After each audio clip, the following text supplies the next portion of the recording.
Also tonight, behind the crime scene tape, Baltimore's vicious spike in violence. And the victims aren't always who you might assume. If he was out in the street going places every night, doing this, doing that, maybe I can understand, but he wasn't doing none of that, man. Tonight, a look at the faces of bloodshed. A young man we first met cleaning up after the riots loses a close friend.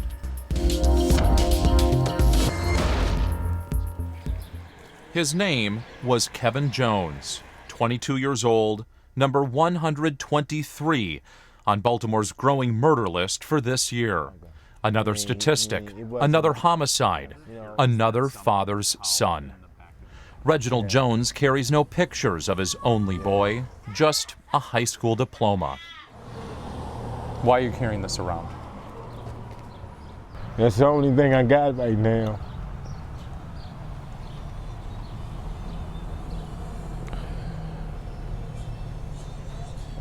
Yeah. It's the only thing I got right now. Just before dawn on the morning of the Preakness Stakes, Kevin Jones was walking to his job as a guard at the famous Pimlico racetrack. He was shot dead in the parking lot. Why were you proud of him? What did he do specifically that made you proud of him? Walk across the stage. Were you there when it happened? No, I was incarcerated. Yeah, he started coming to see me when I first went to prison, man. He couldn't even walk. Yes, Reginald Jones was largely absent from his son's childhood, serving time in prison for murder. But even with his father locked up and his mother out of the picture, Kevin Jones found a way to beat the odds. He graduated high school, worked full-time for 2 years, and applied to community college. He talked about being an engineer. You know what I mean? It's just a lot of stuff, electronics.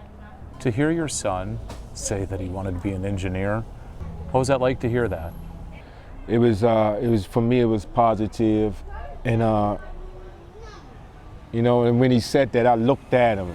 I said, man, that's what's up, man. You know, that's what's up. He said, hell yeah.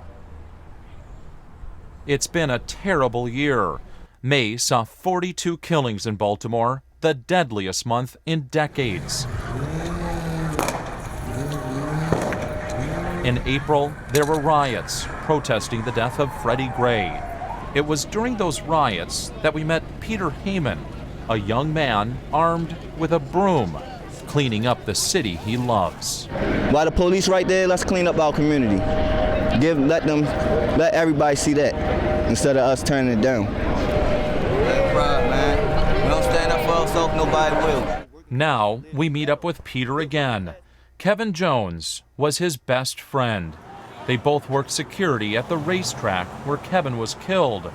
But unlike during the riots, there's nothing Peter can do now. You can clean up after a riot, but you can't clean up and undo a murder. No, you can't undo that. What do we do to stop this in this city? What do we do?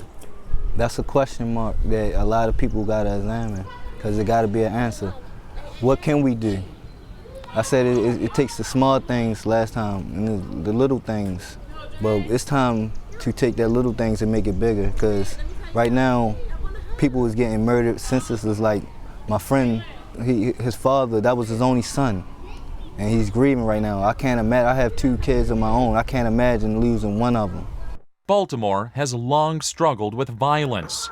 Murders here peaked at more than 300 in the 1990s. When police got aggressive, implementing a zero-tolerance policy, the murder rate dropped. But so did trust between the community and law enforcement because of mass arrests. The best way to get rid of police brutality and police trauma is for the citizens to stop traumatizing each other. Because me as a black officer, you as a white officer, especially if you're not even from the community, and you look and see what people are doing in the community, what the fuck are they going to do to you? Leon Taylor knows that all too well. He recently retired from the force. Everybody talks about Freddie Gray.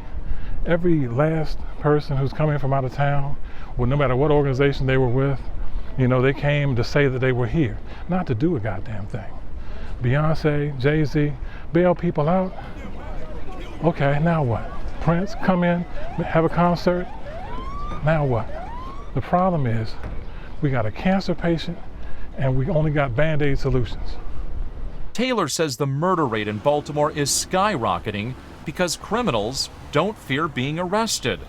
And many officers have stopped risking their lives or careers to get illegal weapons off the streets.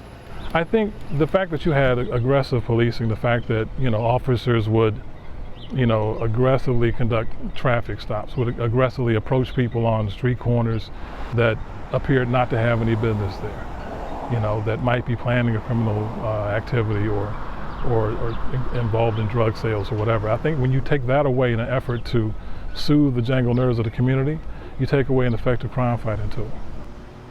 When you take that away, you open up just a Pandora's box of evils. Is that Pandora's box already open?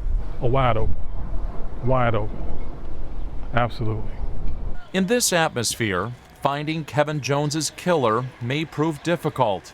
Finding meaning in his death may be harder still. Why was Kevin an unlikely victim in this city?